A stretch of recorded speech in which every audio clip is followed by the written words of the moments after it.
On this, the first episode of the second season of Audiobook Club, we discover that former Tory MP Rory Stewart is, in fact, a little bit gangster. When the US and the UK invaded Iraq in 2003, I was appointed to an Iraqi province, where I operated, at first, as the acting governor. Our money was apparently limitless, in my case delivered in vacuum-packed bricks of $1 million in bills, which I could spend without audit. When things got sticky, 100,000 troops and AC-130 Spectre gunships stood by to back us up.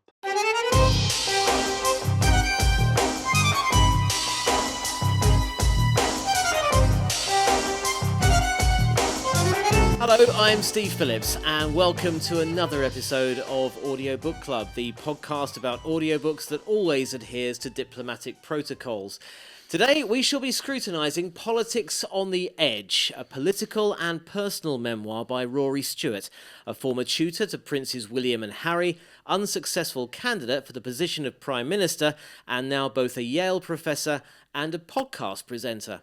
To help us navigate our way across this breathtaking landscape of mountains and snow-covered high passes, I'm joined as ever by Matt Layton. Well, as ever, it's been a while, Steve, and it's lovely to be in the same room as you. Yes, this is weird. You should go into another room. I should, because obviously for the first series of Audiobook Club, I was doing it from Adelaide, but Yes. I enjoyed it so much that I bought the company. No, I moved back to the UK for us to do this. It's nice to be in the city where all the authors are. It's also very nice and slightly daunting to be sitting. I do radio, Steve. And the reason I do radio is because we look like we do. Well, yeah, exactly. Well, and also the wonky eye stuff, and somebody once said to me that radio is a great thing where people are a bit shy, get to talk to lots of people without actually having to look them in the face. Yeah. And I really enjoy, and I'm sitting here under these lights.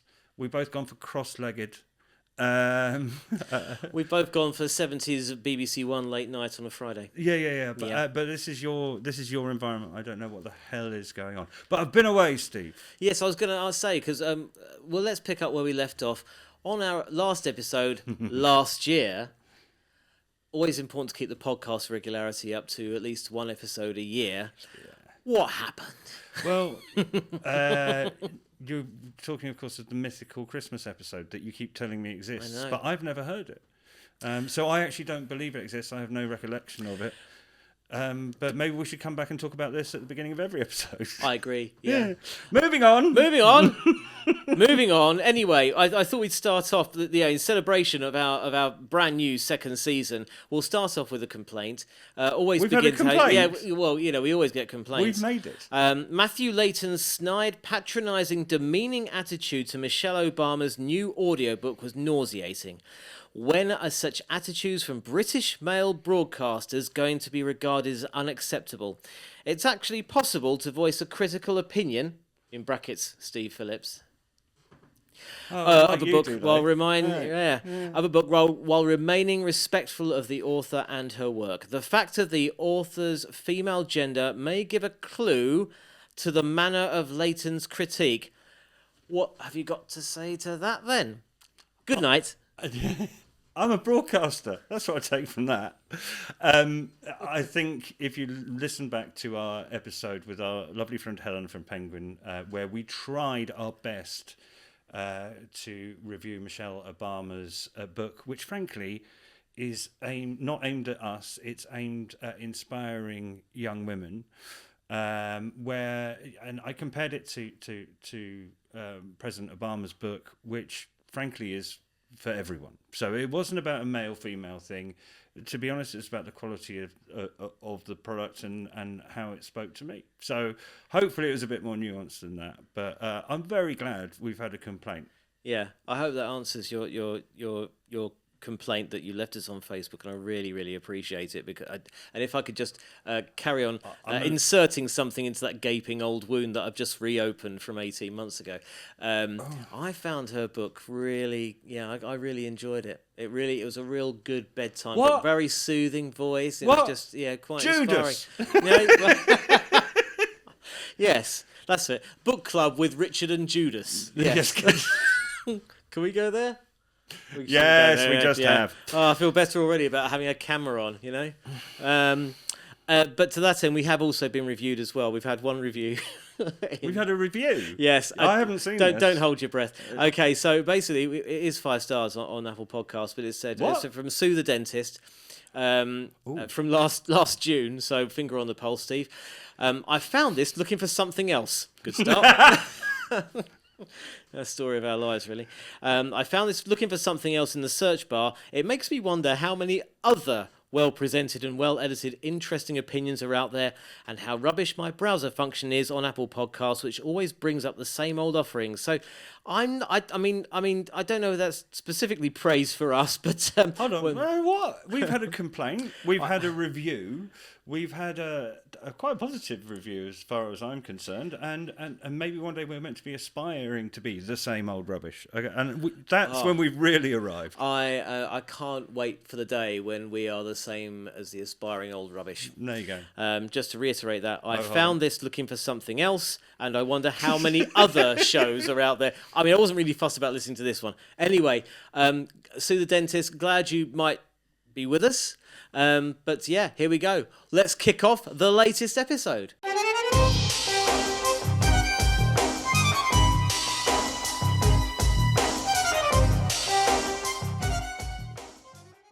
So we're reviewing Politics on the Edge. This is a memoir from within by Rory Stewart, narrated by the author. It's 16 hours and 20 minutes long, unabridged, and from Penguin Audio. It was out last September. Matt, your first thoughts? Well, what we normally do, Steve, is we start by talking about the author and then the book itself and what has been written down.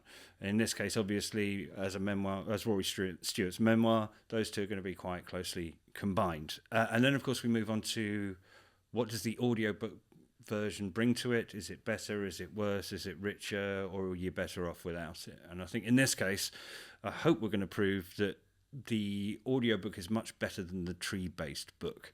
So to the author first. And Steve, actually, I've got a complaint about you. Excellent. Well, let's play this complaint tennis. Okay. Hit me an ace. You ain't done enough with your life. How old are you now? 26. By the time he was 26, Roderick James Nugent Stewart, OBE, Rory Stewart, he was born on the 3rd of January 1973. He's a British academic, author and broadcaster, and former diplomat and politician. Basically, by the time he got to your claimed age of 26, he had gone to Eton and Oxford. Well, he'd been born in Hong Kong. He'd been to Eton and Oxford. He had been a soldier at the age of 18, short commission in the Highland Regiment. He then became a diplomat in Indonesia, the governor of a province of Iraq. You're falling a little behind, dear boy. He's been a professor at Harvard and Yale. He's held 6 ministerial positions. He used to tutor Princes William and Harry. And frankly, Steve, you've done a podcast. He's also got a podcast that has sold out the O2 with Alistair Campbell. That's the thing. Yeah. Do you remember when we were kids and the Mary Whitehouse Experience, a comedy group, David Baddiel. Yes. Hugh Dennis. Steve Punt. Rob Newman. There we go. There's the Nailed quartet. Nailed it. They were the first to play Wembley, I think, and comedy was the new rock and roll. The good news for you and me now that Alistair Campbell and Rory Stewart, with their podcast, which is called The Rest is Politics, correct? Yes. They are doing a UK tour and they're just about to sell out the O2 Arena. And as you say, now comedy isn't the new rock and roll. 2 middle-aged men sitting talking to each other is the new rock and roll, Steve. Yeah. 2 middle-aged blokes sitting talking to each other is the new rock and roll, i.e. there's hope for us yet. Yes, okay, when we talk about the O2, I mean, potentially, we could just stick a sign up above the local village hall and probably get 8 people. So, funnily enough, all these other things that he's achieved, I've been away, Steve, as we've just mentioned. I've been out of the country for 7 years. And the key parts of this book, the beginning and the end of this book is the key moment is the television debate in which Rory Stewart was up against four other men in suits to become, hopefully, leader of the Conservative Party. And history has shown that Boris Johnson won all that. Now, for me, I wasn't there. I was in Australia. I wasn't getting the nuance. I was going, who's that young upstart? And it was only on the 11th of October last year that I really started to understand who Rory Stewart was, because it was 4 days after what happened in Israel. And basically, he had been asked by the audience of the podcast to do a potted history of the last 3,000 years of Israel, Palestine, Arabic history of the region in 3.5 minutes. And it was so good. Did I go play it now? And to listeners this morning saying, what would you like to ask us about what's happening in the Middle East right now? And I can tell you the single most asked question was asking Rory for one of his explainers. Now, so take us from the beginning of time to where we are now in 2 minutes. Yeah, and without getting in trouble from every side. I'll give it a go, and with apologies to people because there's a lot of sensitivities here. So essentially, going back 3,000 years, State of Israel was dominated by a Jewish community, and they were displaced just under 2,000 years ago, basically by the Romans. And large Jewish communities formed then in places like Iraq and Yemen, but also in Europe, Central Eastern Europe, and in Spain and Portugal, and in many other places too. And then at the beginning of the 20th century, end of the 19th, beginning of the 20th century, there was the beginnings of a Zionist movement pushing for a homeland for the Jewish people, driven by the fact that Jews had experienced appalling discrimination and brutal pogroms, murderous attacks on them over many, many hundreds of years, but mounting particularly in Central Eastern Europe in the late 19th century. The British got behind this with the Balfour Declaration about the time of the First World War, and there was increasing Jewish movement back to the former state of Israel. But of course, during the nearly 2,000 years, this had become very much a place dominated by Arab Muslim communities. So the Jews were moving back into a populated place. And the British, initially after the First World War, set up a mandate where they were trying to balance the interests of Arabs and Jews, found themselves in the middle of an increasing civil war. And the Brits were actually targets of terrorist attacks from both Arabs and Jews. And then, of course, the defining horror of the Second World War, the Holocaust, in which 6 million European Jews are killed, and which absolutely demonstrates to the world the extremity of the threat that Jews face. See, it doesn't matter whatever your political colour is, whatever. He is so good at just making the most complex accessible, given the fact that Alistair Campbell challenged him to talk about Israel from the start of time until this point.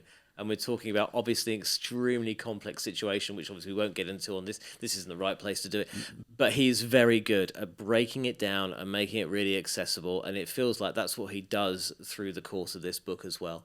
We'll come back to this in a minute. But for me, the bit that impressed me and drew me in and actually made me subscribe and listen to their podcast, as usual, 1.5 years later than anybody else, and also to spend 16 hours with this book twice, is the bit where he basically said, look, I'm really sorry, I'm going to miss some bits out, I'm going to offend everybody, but I'm going to give it a go. And that was the bit where I went, this is somebody who I'd quite like to listen to and feel I can learn some stuff from.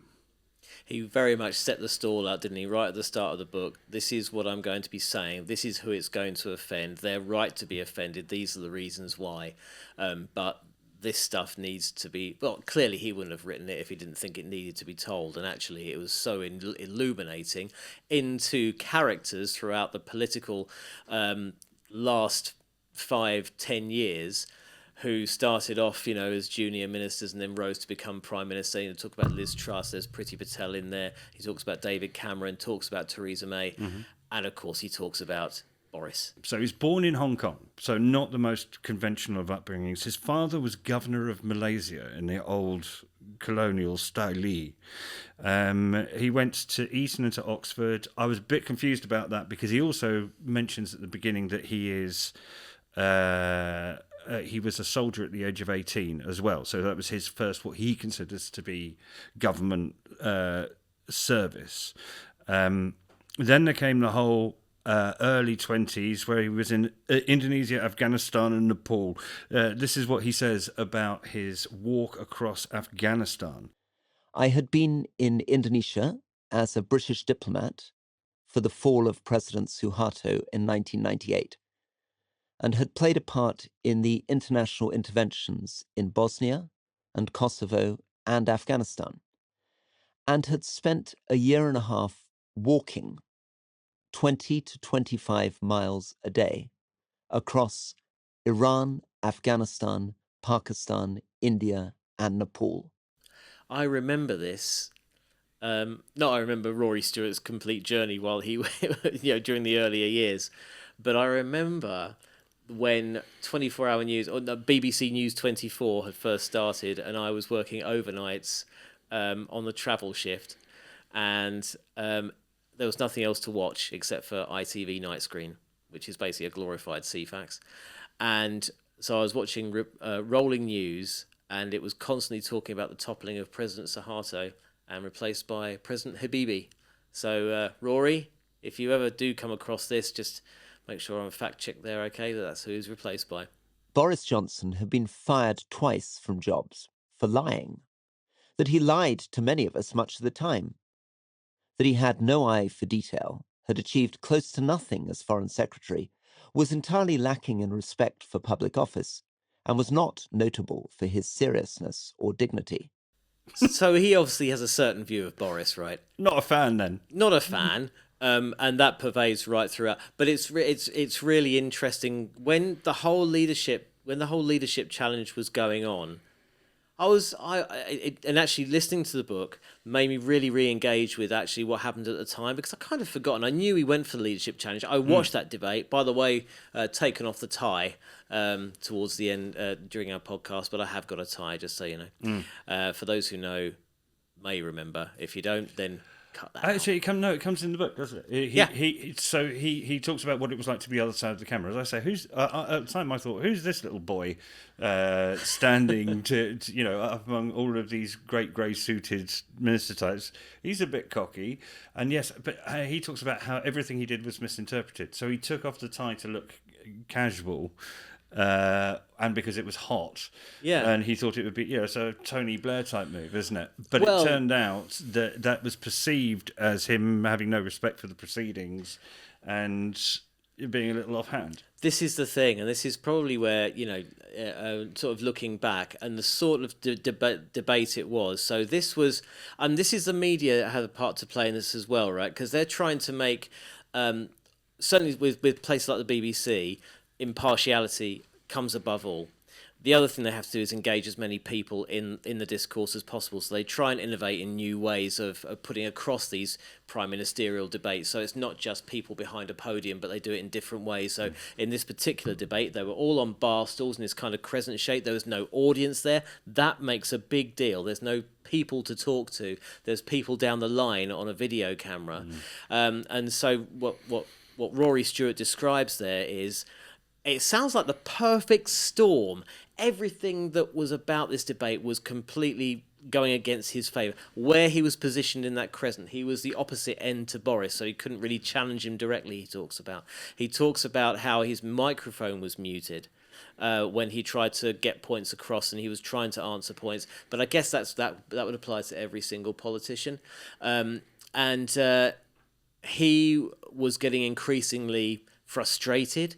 He describes getting increasingly flustered, and towards the end, when Boris was kind of being broad brushstroke, should we say, about how we can achieve the absolute impossible and how everything is going to be fine. He took his tie off because he was just I think, from what I understand from the book, you might have taken something different, but it wasn't necessarily to look cool. No. I think it was towards the end of the session, or maybe over halfway, and he just realised that he's on a non-starter here because of everything about this debate, and he was being cut off, and Boris was just steamrolling over everybody, and he couldn't get his point across. And also, I imagine, because he felt so passionately about something like Brexit, everything that was happening to the country at the time, that he there's so much riding on this, because it all depends on who's in charge at the top, right? The wind was blowing in Boris's direction, so it was going to be him as Prime Minister. But Rory Stewart had that chance. He was, before this debate, he was riding really high, really popular with young voters. He was big on social media. This is not a Rory Stewart fan club, by the way. He's describing this in the book, but he was in a really, really excellent position, and he talks in the book about how that debate absolutely took the rug from under him. And frankly, if the only thing he did was get rid of his tie, I'd just be getting up, slamming the stool on the floor, and just swearing at everyone and walking off. I'm really glad you focused in on that one. We've accidentally ended up talking about it in the book. It is the first thing in the prologue, and it's basically the big action scene at the finish of the movie. It's the lasers and the car chases. So the book is built around that. It's built around, as you say, his disappointment at the state of politics and what you have to do to be an MP in between. I think we've got from the clips that we've played so far, whether you're politically aligned with him or not, there is a warmth and a sincerity to what he does. There is a depth that comes through, and he's a decent human being, shall we say, and quite warm. I think warm is the important bit, and there's a little bit of funny in there as well. You mentioned this earlier on, just as we were listening to one of the clips off air. You said that he reads it nice and slowly. Yeah, I disagree with you. I think at the beginning of the book, he's not that comfortable, and he's reading it a little slowly, and I find it a little stilted. Millions of Afghan refugees were choosing to return home. All this seemed a much better trajectory than Iraq, and I credited it to foreigners staying out and keeping only a very light military footprint in Afghanistan.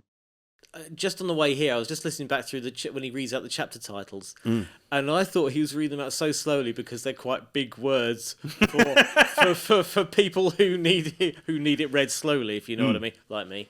But I found him.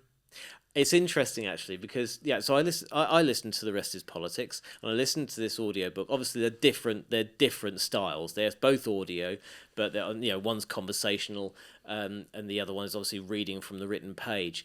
But you do in both of those, and we always talk about this on this podcast, is that the audiobook is so significantly different to the print version, because in the audiobook version, you can hear where this person is coming from, or the author of any book. You can hear where they're coming from. You can hear what they're like. They wrote the book. In this case, when we talk about authors reading their own books and so on, but in these cases, it's important for the author to read it. If they're recounting actual facts and how they perceive those facts, their intonation, or when they do their explainers and so on,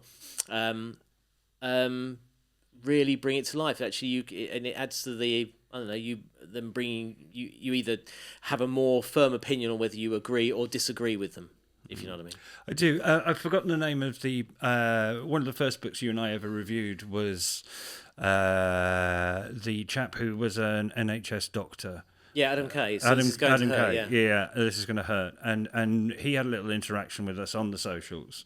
And we said, what was it like recording the audiobook? And he said, it's a bit of a faff, which I think is an understatement. And we know that you see authors who have been asked to narrate their own audiobooks, going into the studio, and the first day you get a nice Instagram shot of the cup of tea and the little music stand where they've got their book, and then goes quiet after that, because it turns out that reading even your own book in your own words is not easy. No.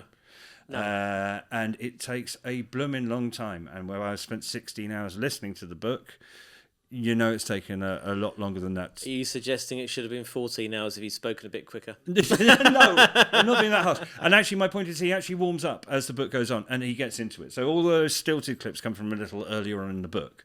And the one thing you don't get in the traditional pulped tree version of the book is, of course, he doesn't mind doing a bit of the mimicry. He doesn't, does he? He loves an impression, doesn't he? He likes an impression. So I thought, in order to perhaps explore the man's personality and stuff that we don't necessarily get from the written word, Steve, I might play you a couple of his impressions and see what you think. Al Gore had been invited too, and these two tall presidential candidates with magnificent hair, the sonorous tone of Old Testament prophets, and white-toothed smiles designed to be seen by crowds of thousands, appeared a little big for a small sitting room and a gathering of 10.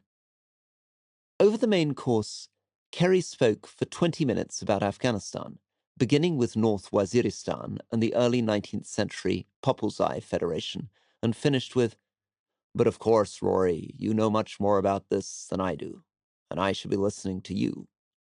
Before I could get a word in, however, still less suggest he might have confused Pushtu and Panjshir, he set off for another 10 minutes of, "We need to understand that what works in Mazar-e-Sharif, a predominantly Uzbek city that fought the Taliban tooth and nail in the 1990s, is very different from what works in Kandahar, a Pashtun city." Wow. It's courageous, isn't it? He's courageous, yeah. Sorry, that was John Kerry, not Al Gore, as you can tell from the impression itself. Yes, well, no, completely. I could have, I mean, when you said Al Gore, I mean, what are you having a laugh? That's blatantly John Kerry. Yeah. He's good though. It does help. It does really help to actually have. I really appreciate, and a lot of authors do this actually. A lot of people who don't do impressions. Andrew Marr was another one on History of Modern Britain, and I think The Making of Modern Britain as well. He would do impressions of Lloyd George and other people, and Churchill, of course. And it's really good, but it does actually add to it. I mean, you've got to be careful though. So the producers of the audiobook, I mean, obviously in their infinite wisdom, will say actually, probably don't do an impression, or do the impression if actually it's good. I think it's quite a nice lilt he does with the accents there, and so you can kind of get away with it. So play us a few more. I think you get where I'm going, and it can be quite exposing. So when I was away for 7 years, I was living in Adelaide in Australia, and you best believe I didn't do the accent. And there are a couple of accents, and I always find Northern Ireland and Scotland are the ones where those are the people who are going to be most offended if a toff like me tries to do the accent. So let's hear Rory Stewart's Londonderry accent, shall we? In Londonderry, my guide was blunter. "Peace is not a state, it's a process. A journalist was shot in this town a month ago. Earlier this year, there was a car bomb here," he pointed. "Where are you standing now? Yesterday, a bomb was found under a policeman's car in Belfast." Yeah, I mean, this is the thing. I think this is really. I think it's good. I think it's good to have that. It's really difficult because he's actually imparting a very heavy sentence there, talking about car bombs, and this is the awful things that happened in Northern Ireland at the time. And so this is where I guess, I don't know if Rory Stewart relied on it, but you've got to have a really, really good audiobook producer, because you're looking to them to guide you, to sort of say, do an accent, don't do an accent, given, I mean, we could come off the back of that clip and go, oh, God, he could be the next Ballykiss Angel or whatever, for those who know from the early 2000s or late 90s. But the thing is that it's a really heavy subject he's covering there. And so whether you put an accent on, do an impression of... I don't think you need to do the accent. So one of the things that I always think is some people do it really well with a gentle little... Cadence is a very important word. Cadence. And indeed, I'm going to lead by example here. As the 1980s comedian Jimmy Cricket would have said, And there's more. Finally, a door was opened by a large man in shorts with veined biceps and a tight white t-shirt. "Ah," he said, "I've been waiting for you. I'd like to talk to the candidate, please." I smiled and called the candidate over. "Another corrupt MP, eh?" he began. "Up to your snout in the expenses scandal. What are you claiming for at the moment? Your bath plug? Your Walkman? Probably claiming for visiting me, no?" No, the candidate explained quickly. I'm not an MP yet. I'm just waiting your chance then, eh? In training? What are you going to buy first? I'm as disappointed as you are. Are you now? I am. Are you now, indeed? That's right. If I'm elected Conservative, Mrs. Thatcher, eh? You're going to ride police horses into the face of the working man? No, I don't know how you sleep at night, the man said with joyful finality and closed the door with a bang.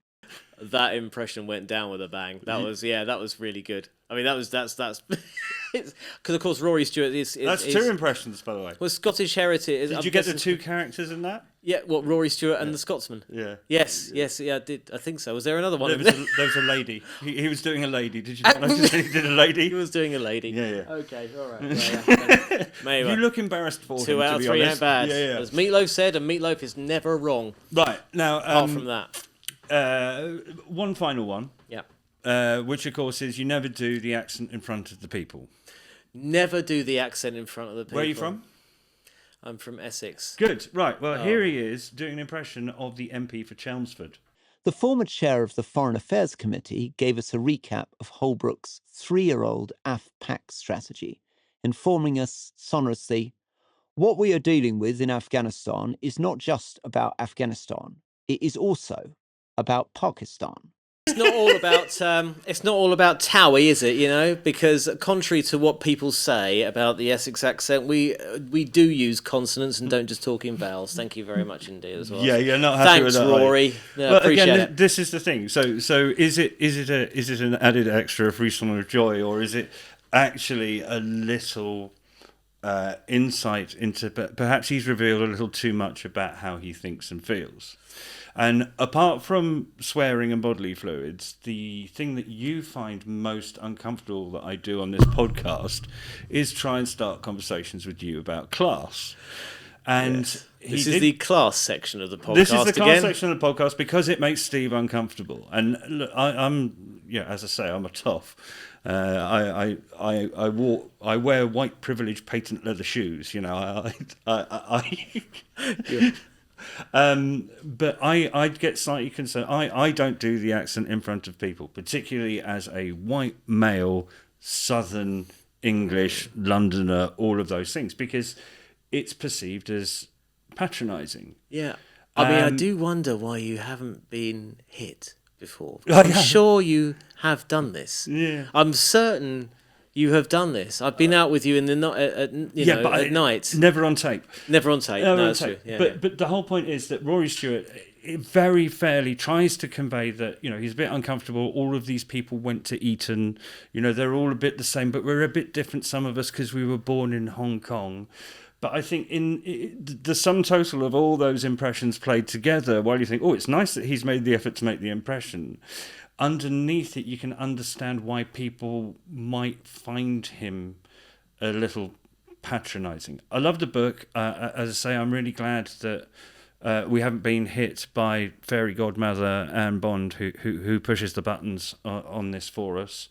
And she was worried that it was going to be some sort of, you know, single-minded, you know, as you said, a party political broadcast on the behalf of the Rory Stewart party. But I think there's stuff there that I look at it and I go, I can understand why people might be uncomfortable with you being a bit of a Tory toff. I'm going to play you one last clip that is my evidence for this.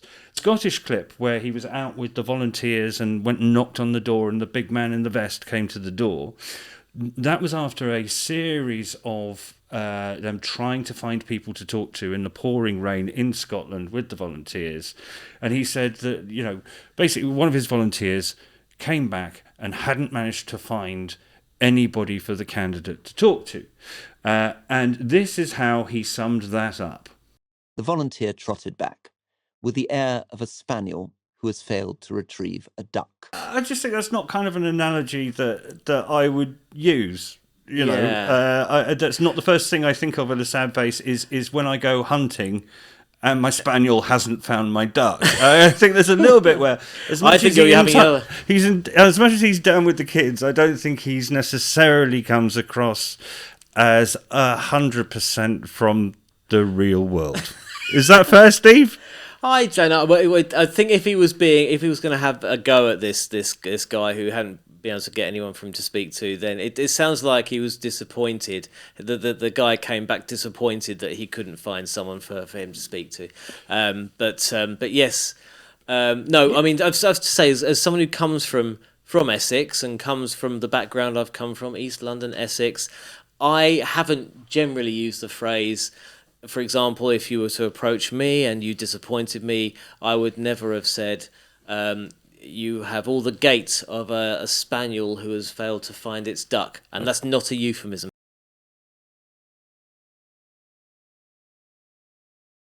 So that was Politics on the Edge, a memoir by Rory Stewart, narrated by the author, 16 hours and 20 minutes. It's unabridged. It was released last September by Penguin Audio, and one of our major recommendations. It's really sold like hotcakes.